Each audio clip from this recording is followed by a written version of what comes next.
What's up, you guys? This is Robert at Shy Bears Plus. Go ahead and subscribe if you're not subscribed. Tap the bell so you don't miss any content. If you end up liking this video, hit that like, leave a comment, do all those things. I am Robert at Shy Bears Plus on Twitter and Instagram and here on YouTube.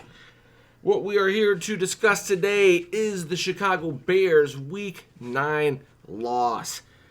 Bears lose to Philadelphia 22-14. It feels bad, bro. It feels real bad. If you're gonna suck, can you at least suck when you have your own first round draft pick? Like, is that so much to ask? Wrong time to suck. I mean, you got to try to figure this thing out just so that the Raiders don't end up with a hot top 10 pick, and make that trade look even worse. Oh, man. How brutal is this? But yeah, this is a loss that could have easily been avoided by things like common sense, really. We'll get into, I guess we'll break down the halves a little bit different later on, but, in the first half, it seems like you didn't even scout the Eagles. And then you didn't even realize what the strength of your team was. You thought you learned something last week, and how well you could play if you did just, I don't know, follow my Week 9 keys to the game, like run the damn ball. Everything else comes from that. Then you're able to do play action passes. Then you're able to run plays off of plays and plays. But you have to do something good. You have to do something well. If you don't do anything well, nothing else works off of nothing. So, I mean, I'm usually right, man, about a lot of things. And I feel like my video was right on with balance. Play like it's a must-win. There's a ton of times where the body language of the entire team was just hot garbage. You think Trubisky needs to go look at the tape and watch his body language? Needs to bring the whole team in there and let them all look at it. The defense was looking around in the first half like, all right, who's gonna make the play? Like, I'm chilling, dog. Terrible. Yeah, who's the hot? Philly's gonna dial up the blitzes. Was another one of my keys. Dude, they're coming with the blitzes on third down and second down, and everyone's got their back to the quarterback running down the field covered. Like, there was no outlet pass. We didn't know where the hot was, and we're just getting sacked up. Like, I don't know. That's not on Mitch. Run, Mitch, run, I said. He is able to run a little bit today and use his feet a little bit. Still want to see a little bit more. But, all those things we could have put together in the first half started off the game, and, we would have been in such a big hole at halftime. Unbelievable. I mean, I know I picked him to lose, but it's just because I didn't trust Nagy. I mean, just because he ran the ball a little bit last week and you thought things were going to go, you couldn't trust him to come out running. He ran on first down, and then on first down on the first drive, and then only 2 more times the rest of the first half. You can't trust him. Untrustable. Unbelievable. Oh my geez. Okay. So, yeah, then at halftime you got all of Twitter calling to put in Chase Daniel, and then Mitch comes out and starts shredding. Like, come on. Look, man, Mitch didn't call 3 run plays in the first half. I mean, he missed a third down pass, and he overthrew a guy on a seam route. I don't know what that was all about either. But he's not the reason. He's not the defense not being able to get off the field in the first half. He didn't commit 8 penalties in the first half. Like, all that stuff isn't on Mitch Trubisky. So he could take a little blame, but you just need to spread that around. It's like Nutella. You gotta spread that blame. You gotta spread it around because everybody needs a little bit of it because everyone deserves it. Let's be honest. And the way this game ended with Adam Shaheen not picking up the kickoff, it's like this. You're looking for people to go ahead and make your sacrificial lamb at 3-5, and Tabor might be that sacrifice. With the block punts and special teams miscues and the whatnots. Like, that dude, I don't know, man. I don't know if he's long for this organization. I mean, I'm not saying he deserves it more than anybody else to be fired, but, I mean, Nagy's not going to say, fire me, bro. Like, come on. Was, the double doinks and kicking stuff and all that, just all that garbage, I mean, he had a special teams coach. You have to bring in an outside kicking coach because he doesn't do kicking. Like, dude's gonna be gone. Like, I don't know. At some point, I don't know. I'm not predicting. I'm not. It is what it is. Just saying. But another thing, if you're in a wide receiver room and you're gonna be whispering about the quarterback play, clean your damn room, bucko. So you better clean your own room out. I mean, A-Rob, you didn't 2 weeks in a row. You don't tap your feet for first down after a beautiful throw by Mitch Trubisky, and then you go up and just you had it in your hands like it didn't look like it on the bomb, and it looked like you just dropped the ball. I mean, it was a tough play. You went up and got it, man. I get that too, but I mean, don't be whispering around the media that you're frustrated with your quarterback. And I don't know if it was him or who it was, but they're part of that room. Clean your damn room, bucko. Clean your room. Oh, man. So, here's where we are at. We're at 3-5. I mean, it's got to be single digits, your odds to make the playoffs here. It sucks. Like, I mean, I still got like 16 more episodes of this to make throughout this year to not make the playoffs. Like, 2 a week. Brutal. It's going to be brutal. Thanks for sticking with me if you guys do. I do appreciate that. I'm sure you're going to be moving on to brutal Hawks or brutal Bulls basketball by the end of the year. Oh, it's going to be such a tough winter. Oh, man. But yeah, as you're going through it, there's just so many things. Like, so many things. Penalties is something I just wrote down. Like, roughing the passer. Roughing the passer to give up a third down. Oh my gosh, so many penalties, undisciplined, offsides. And that's all. You say that's a coaching thing, right? It's a coaching thing. So many coaching things. Like I said with Tabor. Hey, if they squib kick it, you got to pick it up. If it's flying by, I guess you let it go. You got to have some sort of a plan, some sort of contingency coaching. Was it 3rd and 9 at the end of the game, and they run the old fake dive, fake end around screen that they run against every team. I watched 2 games to prepare for this game, Philadelphia, and they ran that 8 times. Are we not prepared for these things? Are you kidding me right now? Oh, all right, maybe not 8 times, but they ran a lot, and they ran a lot in big plays, where I was even thinking it myself. And I'm not even a football coach. I'm just a dude on YouTube. Oh, man. So brutal. So brutal. Yeah, just so many squandered opportunities. There's so many squandered opportunities. Yeah, I don't know what to even say. But everyone wants to say, hey, you got to make the move and ditch Mitch. And I mean, at this point now, why would you ever? Why? I mean, it's not the dude's not throwing 3 picks a game. He's not really losing you games, but the defense, is not playing Super Bowl caliber defense. They're not doing it right now. The running the ball 3 times in the first half, again, is inexcusable. Except for your defense couldn't get off the field when you had your 3 and outs, and then you only ran 16 plays or something like that. I mean, I get it, but in the first half, the Eagles were trying to mess around and be the Bears last week, where they get down to the red zone and then kick a field goal, and they had that cost you the game later. But they held on to it because they made big plays. They made big plays in the second half of that last drive, whether it be Alshon Jeffrey, their rookie running back from Penn State, whether the screen pass. I was talking about on 39, people, they came up and made plays. They made plays when they had to make plays. And kudos to them for getting third downs. They're tough to stop on third down, and they did some things out there that they tried to let us right back into it. In the fourth quarter, they tried to give us this game so many times in the second half.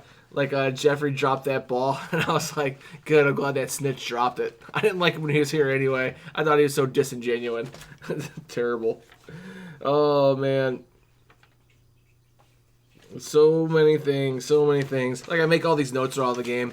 I don't even want to just read through them and tell you, hey, this happened in this game. This happened in this game. But the roughing the passer on third down. Oh, sorry, I think it was on 4th and inches. After a 3rd and inches, made 2 stops. Dude, that was brutal. Brutal. And I like me some Thick Nick when he gets in there. He usually plays pretty good. And man, that was just a tough play. So many like mental errors today. So many penalties, jumping off sides, things like that, man. We lost by 8 and they scored that touchdown there. Could have been a lot closer. I don't know what happened I don't understand how they called the offensive pass interference on a touchdown to Ertz, and then they picked it back up. He clearly like pushed off Fuller's face and scored that touchdown. Like, I don't know why they called that one back, but it just, winning football teams they'll win games despite bad calls. They're not one call away from losing. Winning football teams have enough of a lead to go ahead and win. And there's not one scapegoat. There's one thing that stops them from doing that. And I'm surprised it ended up as close as it did and that Philly let us back into it. I mean, we were at like 5 minutes left in the third quarter, and I was like, man, do I write a post-game show or do I write the obituary now? Like, because dead team walking, they were just walking around, looking around. Nothing was going right. I'm like, man, we're going to lose this game, and we did. And we almost didn't, but we did. And here we are, rip. Rip Bears. Oh, gosh. Man, I hope we don't start spiraling. I hope it doesn't get ugly. I really don't. I hope it doesn't, because it could get really, really bad around here. Really bad. Could be a really unenjoyable, finger-pointing, people getting fired, people quitting, not talking to the press. I guess we kind of had some of that already. But, yeah. I'm getting a little bit sick of Cohen sometimes, man. If he's not dropping the ball, he's double catching. I mean, he can't catch a ball unless he's making a backflip. And, and he's like a focal point of our offense out there at wide receiver. It's strange, bro. I don't understand it. I mean, yeah, he popped a big play last week, and then Montgomery had a nice catch too. And Montgomery also had a drop. So sometimes it's just frustrating to watch running backs drop balls when you got not enough balls to go around at wide receiver. You got a 4th-round draft pick sitting on your inactive list today because you got so many wide receivers. So you might want to pass down the ball at some point. It drives me nuts. And it's like, and when you go 5 wide, you got a running back out there. There's no threat that you're going to motion it back in and run. There's not. Like, they know you don't want to run the ball at all. Like, get out of here. And everything is so. I don't know how sportscasters do this. Like, how people go on and do post game and do radio all the time. Like, you talk about the same stuff all the time. Like, all right, Nagy, 3rd and 5, 3rd and 6, or something like that. A very important, crucial time to call a play, and then you call all hitches again for the 40,000th time this year. And then, yeah, they read his mail, and then the announcers are like, yeah, Mitch is falling off his back foot or whatever. Dude, he ran his route for him. What do you want? I don't care who he was. He wasn't making that catch anyway. I just get frustrated with there's so many people who are bad on this team, playing bad, making dumb decisions, and bad coaching, that I don't want to put it on Mitch Trubisky. I don't. He doesn't deserve it. I mean, he's not playing like, he's no Peyton Manning, but as you can see, if you actually have some feel for what your team can actually do, like run the ball well, like in a power situation, or then run play action off of it, and then throw it up like in the second half. Mitch didn't lose a game for you in the second half. Like, get out of here. He brought you right back into it, just like he brings you down the field in the fourth quarter, only to miss field goals. Like, I'm not saying Mitch is good. I'm saying he's good enough to win. I'll tell you that. I mean, he's not Jameis Winston, throwing up 7 turnovers in the game. Maybe not that many, but, he's done that quite a bit. Had multiple turnover games. Mitch had 2, and 1 was knocked out because of the pressure. And we don't block.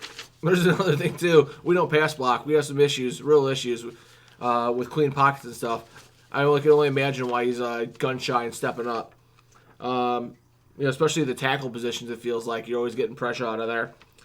But, yeah, man. One thing Shy Bears Plus really likes is time of possession. And I think that I think Philly had it for like 40 minutes this game. So yeah, no one's wondering why we lost. Like I'm not I can't sit here and tell you like, you know, I don't have some sort of a secret information. Like you guys all saw it. You guys all saw it. Third down, they were like 8 for 18. They were 1 for 1 on fourth down.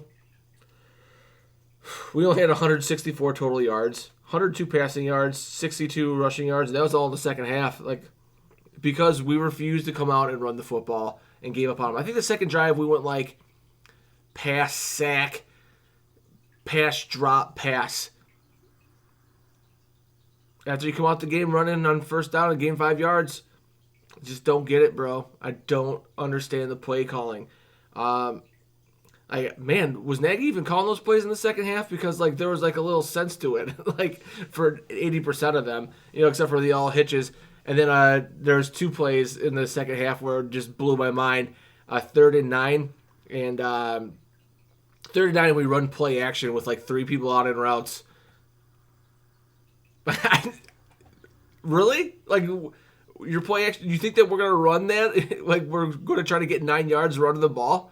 Like no one was fooled on that. And then yeah, so Shaheen doesn't get the ball. He's covered. Everyone was covered. That was what it was. And then I think it was like 2nd and goal, and you put Cohen in, and you try to have him go jump over a bunch of 6'7" linemen. Like that's gonna work? Are you kidding me? Get out of here! So trash at the call plays, so garbage, man. Nagy, I like a lot about Nagy. I don't like him calling plays. It just at some point, like you have to realize you're halfway through the season. You haven't identified that your team runs the ball pretty good when you actually try to establish the run, and you're not running out of shotgun and all this silly inside draw out of shotgun and all this other pull into power left, not block anybody on the right side, and pulling a tackle and a guard, and no one knows their assignment, and it's a complete abortion. Like, I don't know, man. What do you think? I think that you're talking about looking for your identity. Still halfway through, I don't know what you're looking at. What are you looking for? No, you don't care about your team's identity. You want your identity. You want to be you, and you want to force them to be you. So they can't be them. You're going to be you, and they're going to try to be you, and that seems to be the problem here. Because we've established in the last 3 games that when we try to run the ball, we could do it, and good things happen off of that. So that's where we're at, man. 3-5 feels bad, man. Feels super bad. Not good. Again, like I wish I was playing Club Dub videos right now. You know, in the background, maybe doing some dancing.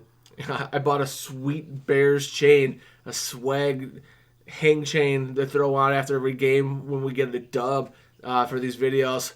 It came in, and I haven't been able to wear it since I bought it. So, yeah, feels super bad. I'm Robert at Shy Bears Plus. Go ahead and follow me on Twitter at Shy Bears Plus, on Instagram at Shy Bears Plus. Here on YouTube, subscribe, tap the bell so you don't miss any content. If you like this video, like it. Thank you very much. I do appreciate that.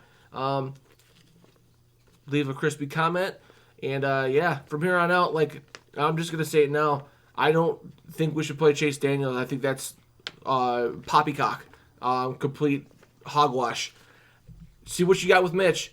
And from now that we are out of it, if you want to force the Nagy, if you want to force yourself on this team and force your, I mean, I guess I'm for it to see if you can make that happen. But then at some point, someone has to step in and stop it at the end of the year and either fire the coach or say, hey, here's what we got, and we need to make the adjustment. I don't know. Maybe that was a bad take. Maybe I do want to try to win the rest of these games, actually, because we don't even have a first-round pick. You know, it's hard to say, but all I know is I'm still coming back to you guys and try to make these crispy videos for your viewing pleasure. Bear down.